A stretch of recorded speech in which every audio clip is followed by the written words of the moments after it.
नमस्कार दोस्तों, स्वागत करते हैं आज के अपने पहले वीडियो में, जो कि अभी बहुत दिनों से आपके लिए मैंने अपना ये YouTube चैनल थोड़े दिन के लिए थोड़ा स्टॉप रखा और अब शुरू करते हैं। अब लगातार क्लासेस शुरू होंगी। देखिए, जैसे कि हमारा जो ट्वेल्थ क्लास के अंतर्गत हमारा जो एक मोस्ट इम्पॉर्टेंट चैप्टर है, जहाँ हर बार से क्वेश्चन बनना फिक्स होता है, उस चैप्टर को NCERT में नाम दिया है विद्युत धारा। और जो अलग अलग राइटर हैं उन्होंने, जैसे कुमार मित्तल और बालाजी वगैरह किताब में उसको विद्युत चालन नाम दिया है। उस चैप्टर को हम आज आपको, मेरी पहली क्लास है, लेक्चर 1 है, देखो कितना हो पाता है। नेक्स्ट क्लास में आप इस क्लास में जितना प्यार देंगे उसके अकॉर्डिंग आपको अगली क्लास दिया जाएगा। चलिए शुरू करते हैं आज का। देखिए, पहला जो हमारा इस विद्युत धारा, जो कि हमारा पहला ही चैप्टर के नाम से ये हेडिंग पड़ा है, धारा।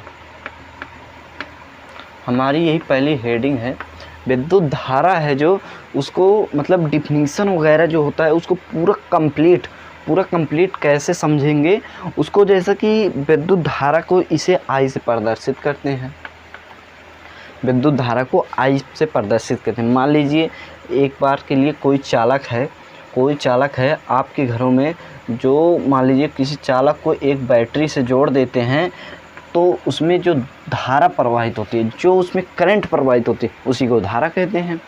उसी को जब धारा कहते हैं तो इसका एक फॉर्मूला होता है, जो इसका विद्युत धारा की परिभाषा है, बहुत ऊट पटांग है, उसको समझ नहीं पाएंगे। I बराबर Q/T, ये होता है विद्युत धारा परिभाषा। इस फार्मूले से कैसे बनाएंगे, जो कि हमें यही सीखना है। एकांक समय में, कितना समय? एकांक समय में प्रवाहित आवेश, किसी परिपथ में एकांक समय में प्रवाहित आवेश को विद्युत धारा कहते हैं। सिंपल इजी है। तो फिर विद्युत धारा की ये हुई परिभाषा और सूत्र। हमारा जो सूत्र है यही है, I बराबर Q/T, फर्स्ट फार्मूले से हमारा डिफिनीशन बना। ठीक है, तो इसका जो है ये धारा, विद्युत धारा, अब इसके राशि और देखो, अगर परिभाषा अगर लिखेंगे और सूत्र लिखेंगे, हाँ, आधा नंबर मिलेगा। अगर इसका जो है मात्रक, राशि और डायमेंशन, बीमा लिखते हैं तो आपको पूरा नंबर मिलता है। तो फिर इसका जैसे कि इसका देखेंगे, अगर जो ये एक क्या राशि है, अदिश राशि है। विद्युत धारा को अदिश राशि कहते हैं। यही हमेशा मतलब ऑब्जेक्टिव में अगर एक नंबर में पूछेगा, यही पूछेगा, विद्युत धारा जो है वो अदिश राशि है। कैसी राशि है? अदिश राशि है। विद्युत धारा अदिश राशि है। और इसका फार्मूले की बात करें, इसकी बीमीय सूत्र की और इसकी मात्रक की बात करें, मात्रक को कहीं से रटना या याद करना नहीं है, इसी फार्मूले से सब कुछ हो जाएगा। जैसा कि देखिए इसमें I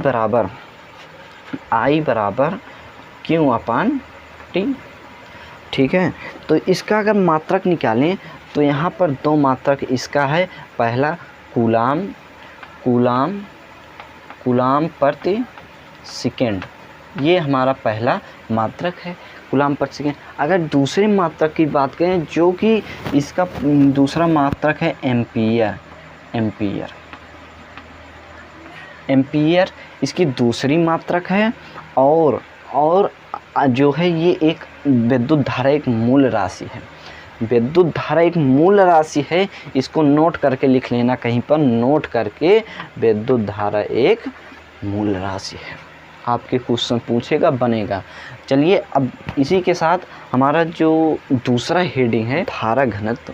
धारा में मतलब जैसे आपने पढ़ा वाटर का घनत्व, जल का घनत्व, और 11th क्लास में नाम सुना ही होगा ना, शहद का घनत्व, और घनत्व, लकड़ी का घनत्व, ठोस का घनत्व, वही घनत्व है धारा का घनत्व।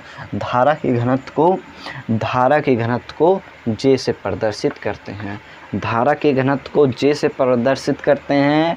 और जे बराबर होता है, इसकी फार्मूले से हम दूसरी भी मतलब फार्मूला तो याद करें, या तो फार्मूला याद करो या तो इसकी परिभाषा याद करो, दो में से एक याद करना पड़ेगा।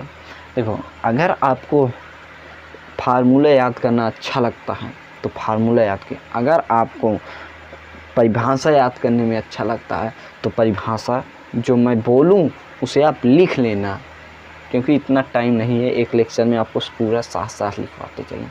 तो परिभाषा रख लेना, आप उससे फार्मूला बना लेना। तो हम बताएंगे जे बराबर होता है I/A। जे बराबर I/A होता है, जे बराबर I/A। इसको अब मान लीजिए परिभाषा मतलब ये इसका सूत्र है, इसका सूत्र है, इसको आप देख लेना, ठीक। इसको या तो सूत्र, इसका सूत्र थोड़ा दिमाग में सेट कर लेना, ठीक, सीधी सी बात। और अगर आप परिभाषा लिखना चाहते हैं तो परिभाषा लिखिएगा एकांक क्षेत्रफल पे, एकांक क्षेत्रफल पे प्रवाहित धारा, मान लीजिए कोई क्षेत्रफल है, इसमें प्रवाहित धारा एकांक क्षेत्रफल, एकांक क्षेत्रफल बहुत सूक्ष्म मतलब बहुत DA ऐसे मानते हैं, बहुत सूक्ष्म क्षेत्रफल, एकांक क्षेत्रफल पे प्रवाहित धारा को घनत्व कहते हैं, धारा घनत्व कहते हैं। इसकी परिभाषा क्या लिखेंगे, यही लिखेंगे, लिख लीजिए, बोल रहा हूँ वो ऑफलाइन वाली फीलिंग। एकांक क्षेत्रफल पे प्रवाहित धारा, एकांक क्षेत्रफल पे प्रवाहित धारा को धारा घनत्व कहते हैं। आपका 98 नंबर नहीं कटेगा अगर यही परिभाषा लिखेंगे, ठीक। अब इसके हम कुछ मान हैं जो कि यहाँ से न्यूमेरिकल बनते हैं, पक्का है न्यूमेरिकल पूरे करवाए जाएंगे। इस अगर आपने सपोर्ट किया पूरा न्यूमेरिकल A to Z जितना आपकी बुक में होगा, एक एक न्यूमेरिकल मैं करवाऊँगा।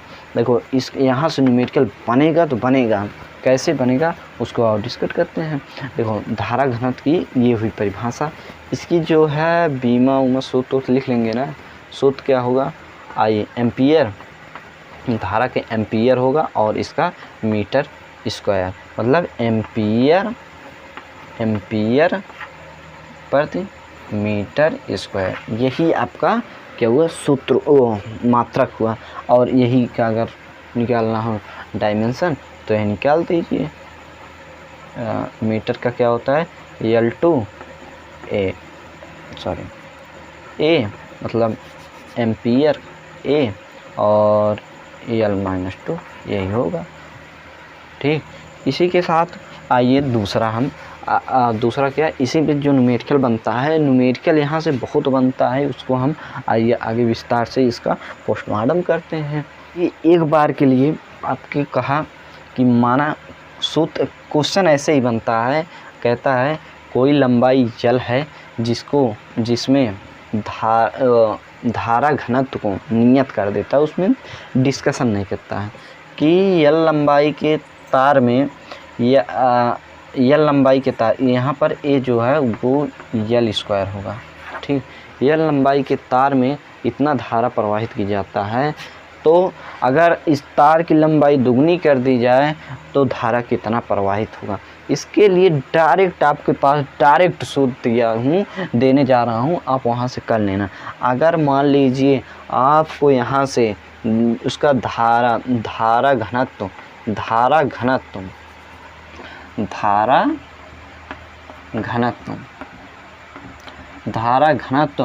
कांस्टेंट कर दे तो क्या करना होगा, आपके पास A प्रोपोर्शनल टू I होगा, A प्रोपोर्शनल टू I होगा। एक डायरेक्ट क्षेत्रफल में, अगर डायरेक्ट यहाँ पर क्षेत्रफल में अगर दोस्त में क्षेत्रफल में डायरेक्ट कहे कि इसका क्षेत्रफल, पहली बार क्षेत्रफल इतना है, जब धारा I प्रवाहित होता है, धारा के मान को दुगना करने पर इसका क्षेत्रफल क्या होगा, या फिर क्षेत्रफल इतना है, क्षेत्रफल के मान को दुगना करने पर धारा का मान क्या होगा।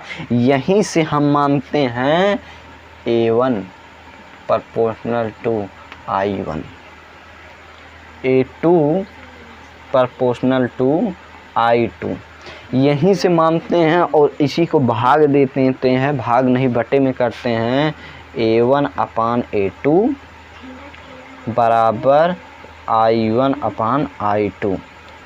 ये मोस्ट इम्पॉर्टेंट फार्मूला आपको याद होना चाहिए न्यूमेरिकल करवाते समय। ये फार्मूला बेसिक कुछ नहीं है, फार्मूला मानेंगे यहाँ से मैंने बनाया, इसको धारा को कांस्टेंट किया, कांस्टेंट मतलब एक तरह मान लो यहाँ पर 1 आ जाता है, 1 आ गए, ए इधर गया, प्रोपोर्शनल लगा, प्रोपोर्शनल लगते ही A1 I1 प्रोपोर्शनल है तो 1 1 का और 2 2 का करके डिवाइड कर दिए, आपका सूत्र बन गया। और दूसरी बार अगर ये धारा घनत्व को, लाइट चली गई प्रॉब्लम हो चुकी थी, तो चलिए यहाँ पर क्या होता है धारा घनत्व थोड़ा देख लेते हैं। यहाँ पर बताया गया था आपको कि अगर जे मतलब धारा घनत्व कांस्टेंट हो, दूसरी बार अगर मान लीजिए आपको क्षेत्रफल घनत्व कांस्टेंट कर दे, धारा कांस्टेंट कर दे, तो क्या करना होगा उस स्थिति में आपको मान लीजिए क्षेत्रफल को कांस्टेंट कर दिया, क्षेत्रफल को कांस्टेंट करेगा तो मान लीजिए क्षेत्रफल को कांस्टेंट कर दिया तो किसको मानेंगे, जे हमारा जो होगा प्रोपोर्शनल टू आई होगा।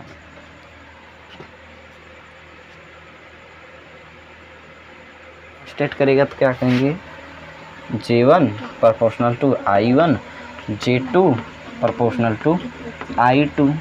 ठीक है, जब J कांस्टेंट करे फिर वही करना है आपको, J1 अपान J2 करना है और बराबर I1 अपान I2। अभी ये तो मान लीजिए एक ट्रायल दे रहा हूँ आपको, ऐसे फार्मूले यहाँ से बनते हैं ना जो कि आपको दिमाग इसी चैप्टर में जब आगे पढ़ाया जाएगा आपको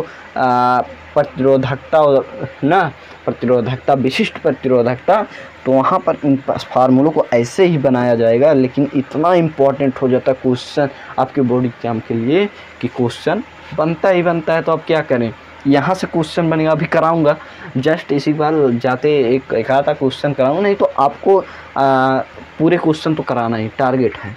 ठीक है, ये हुआ हमारा धारा घनत्व। थोड़ा धारा घनत्व को J बराबर I upon A cos theta, अगर कॉस मतलब एंगल दे, मान लीजिए कोई क्षेत्रफल है,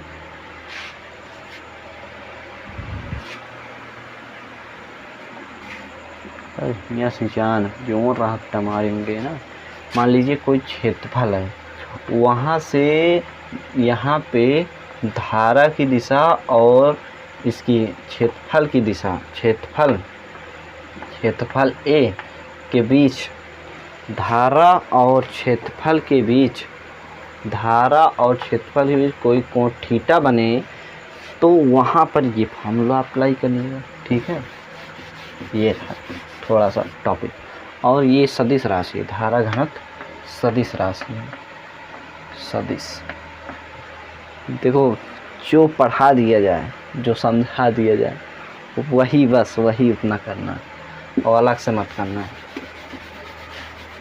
ये जो अब की बार हेडिंग है मोस्ट इम्पॉर्टेंट, यहाँ पर लगा लो हैशटैग स्टार लगा लो, डबल नहीं ट्रिपल स्टार लगा लो, ये फिक्स है, यहाँ से फिक्स है। एक इसके बाद डेरिवेशन और है, उसको भी फिक्स मानिएगा। अगर ये नहीं समझ में अगला नहीं समझ में 1% समझ में नहीं आएगा, क्योंकि इसी के बेस्ट पर है। अनुगमन वेग, विद्युत क्षेत्र, शांतिकाल में संबंध जो इतना इम्पोर्टेंट है, मानिए इसको आपके हर बार बोर्ड एग्जाम में पूछा जाएगा। बोर्ड एग्जाम में क्या, अगर आप कोई डिफेंस की तैयारी करते हैं, कोई भी तैयारी करते हैं, वहाँ पर इसके संबंध तो हम पूछा नहीं जाएगा, लेकिन इसके जो है इसके फार्मूले से क्वेश्चन बनते हैं। जो क्वेश्चन बनेगा उसको हम यहाँ पर थोड़ा बहुत बताएंगे, लेकिन समझिएगा कि इसका डेरिवेशन समझिए। अभी डेरिवेशन, ये फार्मूला कैसे प्राप्त किया जाएगा।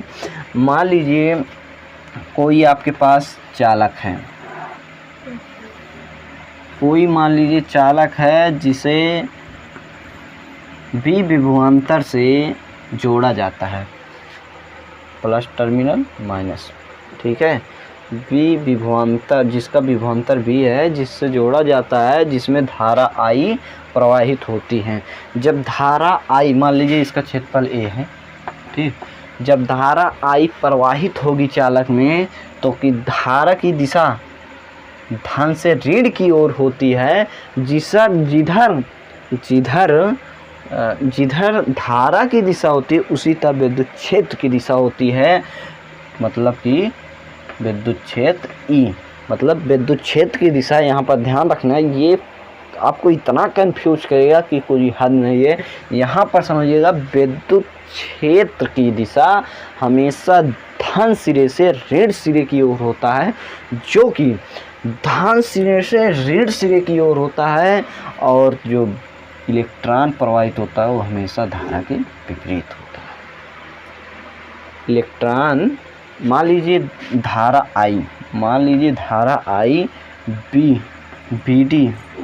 BD वेग से प्रवाहित है किसी चालक तार में।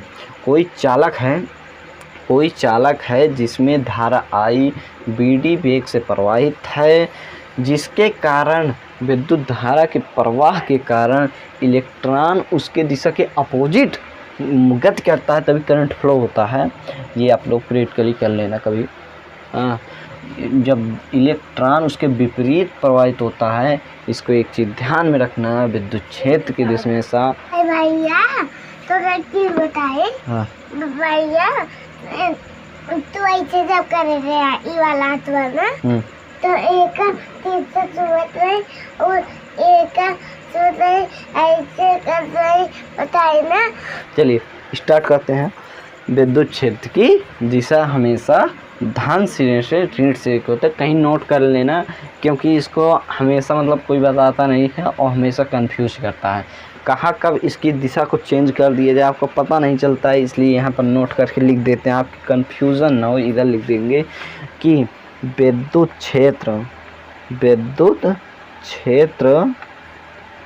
क्षेत्र नहीं ई से परिभाषित करते हैं, तो इतना समझिएगा। हाँ, 2-4 चैप्टर ख़त्म हो गए हैं आपके। विद्युत क्षेत्र ई की दिशा हमेशा प्लस टर्मिनल से ऋण टर्मिनल की ओर होता है। इतना ठीक है, ये ठीक है। इस क्रिया को करने में लगा बल, धारा I प्रवाहित करने में जो बल लगता है किसी चालक तार में, कांच चालक तार में धारा I प्रवाहित करेंगे, उसके कारण जो विद्युत क्षेत्र उत्पन्न होगा, विद्युत क्षेत्र के कारण लगने वाला बल F। यहाँ लिखेंगे अच्छे से, क्योंकि एक बात बताएं, E बराबर F अपान क्यों होता है। विद्युत क्षेत्र E F के प्रोपोर्शनली होता है। जब F के प्रोपोर्शनली होता है मतलब कि ये इस पे इफेक्ट करता है। यदि Q को 1 मान ली जाए तो डायरेक्ट प्रोपोर्शनली हो जाता है। इसी के कारण E, विद्युत क्षेत्र E के कारण लगने वाला बल, यहाँ लिखेंगे विद्युत क्षेत्र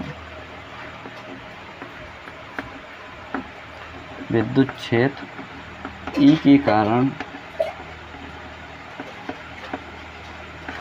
लगने वाला बल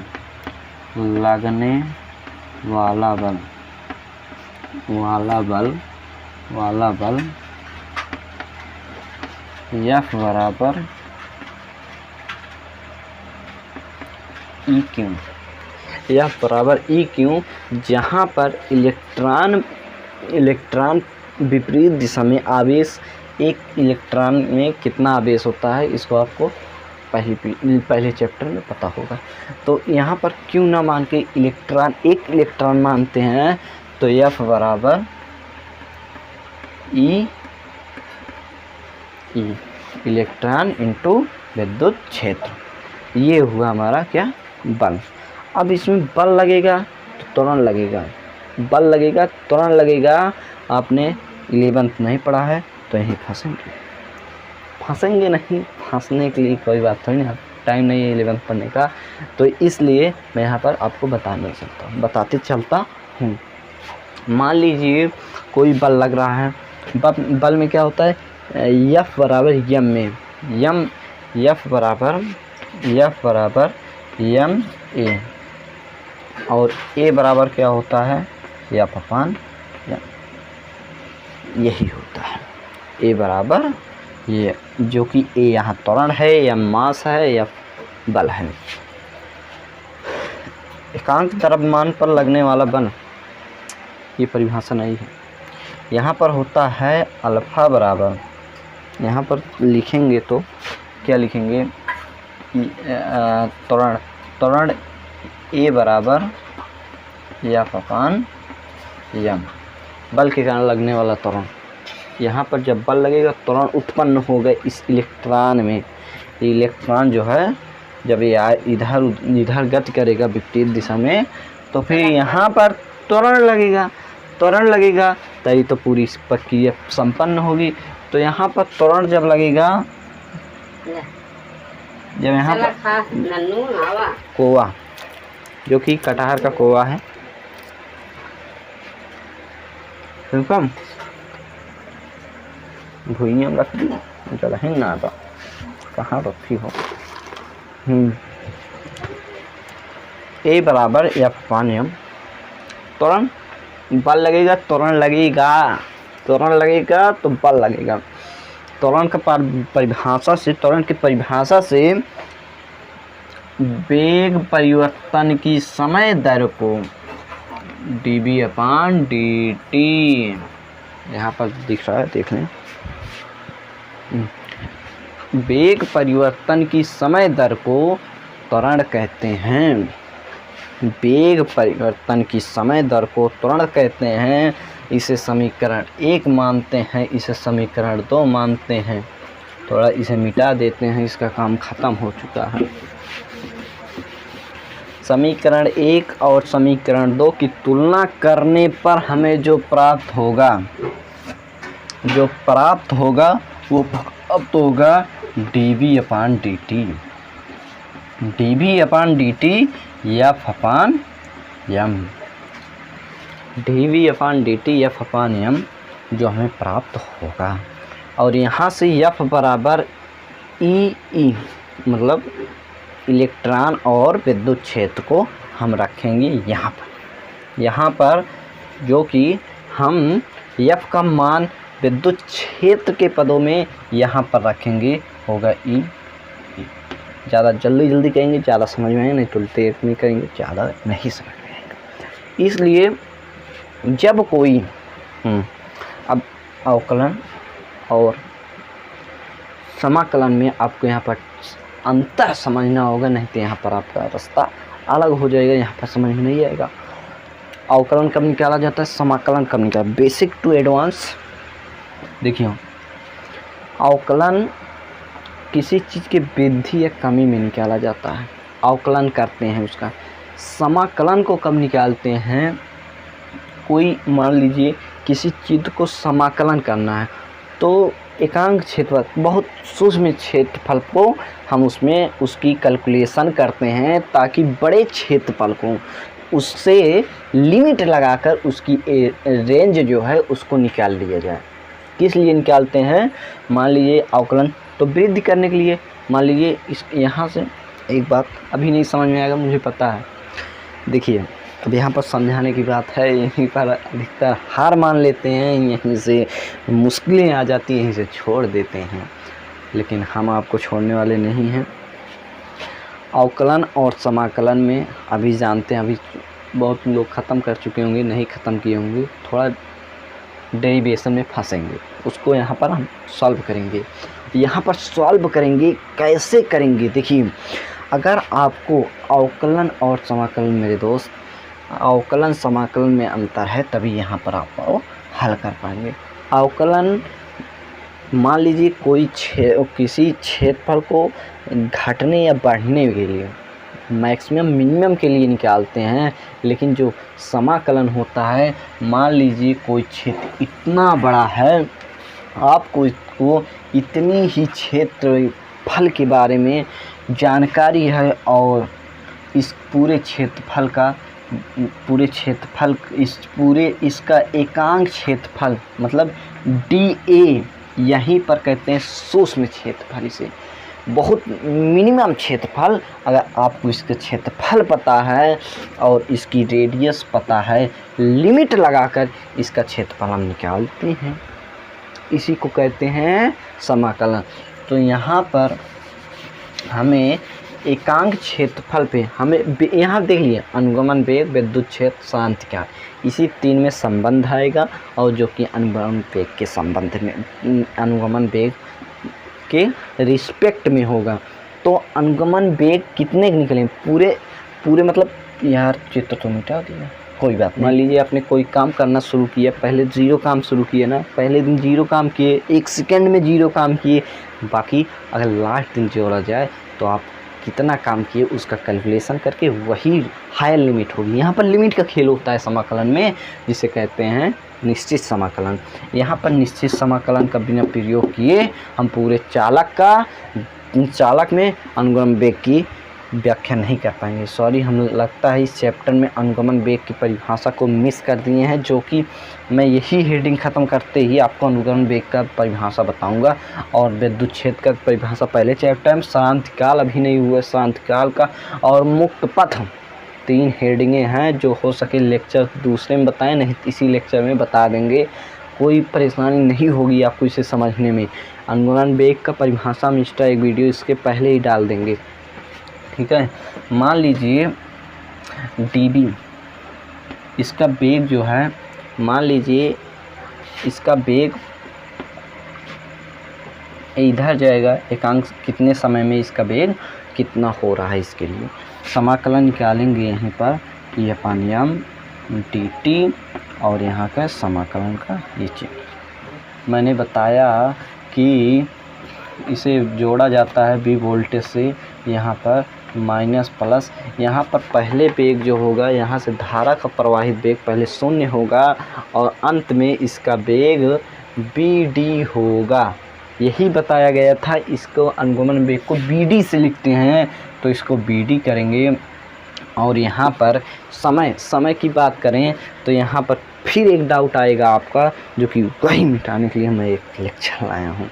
देखो, मान लीजिए पहले तो समय 0 लगेगा, एकांक क्षेत्रफल है, अनुगमन वेग है, अनुगमन यहाँ पर धारा घनत्व के फार्मूले से यहाँ पर J लिखा जाएगा, 0 to J। कहेंगे J कैसे लिमिट में आया, J यही हमें साबूत दीजिए, तो हम कहेंगे साबूत है हमारे पास। मान लीजिए J बराबर I/A होता है। जब हम इसमें सूक्ष्म क्षेत्रफल A के लिए निकाल रहे थे, मैंने पहले ही डिस्कशन किया था, इस सूक्ष्म क्षेत्रफल के A के लिए निकालेंगे तभी इस पूरे क्षेत्रफल का निकाल पाएंगे। वहाँ से कनेक्ट करिएगा जहाँ भी बताए थे, तो कन्फ्यूजन हो सकती है। अगर कन्फ्यूजन होगा तो बताइएगा कहाँ कन्फ्यूजन हुआ है, हम नेक्स्ट वीडियो में आपको थोड़ा 1% का कन्फ्यूजन रहेगा दूर करेंगे, ठीक है। वो आदत नहीं है दोस्त कन्फ्यूजन। यहाँ पर देखिए 0 से J, मान लीजिए एकांक क्षेत्रफल, इसमें सूक्ष्म क्षेत्रफल का अगर निकाल रहे हैं सूक्ष्म क्षेत्रफल का वेग निकाल रहे हैं, तो यहाँ पर सूक्ष्म क्षेत्रफल लेना पड़ेगा। सूक्ष्म क्षेत्रफल मान लीजिए 1 है, सूक्ष्म क्षेत्रफल 1 है, तो एकांक समय में प्रवाहित धारा J है। यहाँ पर धारा प्रवाहित होगी, ना कि इसमें कोई संबंध होगा। टाइम का रिलेशन यहाँ सिर्फ J से है, क्योंकि अगर एकांक सूक्ष्म समय में अगर धारा प्रवाहित कर रहे हैं, एकांक क्षेत्रफल में सूक्ष्म समय में dt सेकेंड में, dt बहुत नगण्य समय होता है, जिसमें एकांक क्षेत्रफल में I धारा प्रवाहित कर रहे हैं, तो वही सूक्ष्म को धारा घनत्व J, हायर लिमिट J। अगर इसमें इतना धारा प्रवाहित कर रहे हैं लगातार क्षेत्रफल में, धारा प्रवाहित करने पर अंत में जो हमारी धारा प्राप्त होगी उसे धारा घनत्व कहते हैं। और यही धारा घनत्व लास्ट में हमारे पूरे क्षेत्रफल में प्रवाहित धारा को कैलकुलेट करेगा। तो इसलिए समझ में आ गया होगा, आई होप। इसमें एकांक क्षेत्रफल में धारा प्रवाहित करते हैं, तभी वही हमारा एक सूक्ष्म सेकंड में एकांक क्षेत्रफल में धारा प्रवाहित करते हैं, वही धारा घनत्व कहलाता है। यहीं से सूक्ष्म समय लिया गया है, यहीं से इसीलिए यहाँ पर J लिखा गया है। J हमारा धारा घनत्व है। अब यहाँ से समाकलन आता है तो आप सिंपल ही कर सकते हैं, सिंपल, एकदम सिंपल है, आप कुछ करना नहीं, आपके समक्ष इसका फार्मूला है।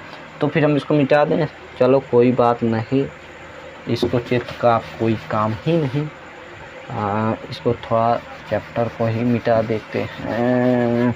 चलो देखिए, यहाँ पर समाकलन आपने पढ़ा है अच्छे तरीके से, नहीं पढ़ा है तो उसका लेक्चर मैं दूंगा। मैं भाई सब कुछ पढ़ा लेता हूँ, कोई बात नहीं। इंग्लिश में भी आपको पढ़ा दूंगा, इंग्लिश को इतना बेहतरीन पढ़ाऊंगा जो कभी कोई नहीं पढ़ाया होगा। यहाँ पर डीवी होगा और यहाँ पर लोअर लिमिट और PD higher limit equal to यहाँ पर इक्वल टू मतलब बराबर एकदम होना चाहिए, कोई बात नहीं। हाँ, तो फिर यहाँ पर क्या होगा, ये बाहर आ जाए, सीधी सी बात, ये कांस्टेंट है।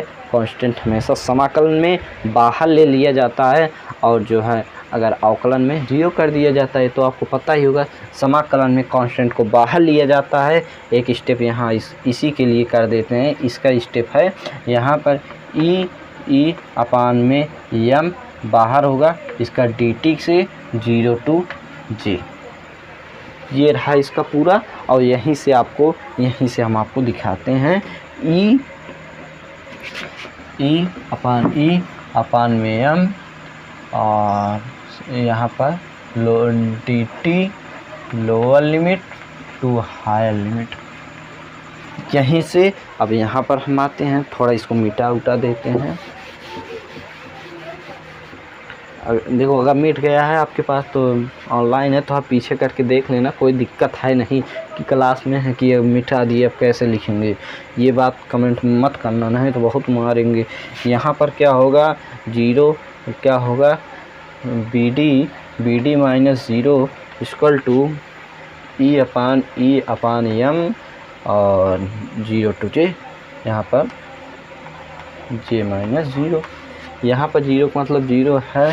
आया हमारे पास जो फार्मूला आया bd अपान ई अपान m j। ई को हमने बताया था क्या कहते हैं, होता है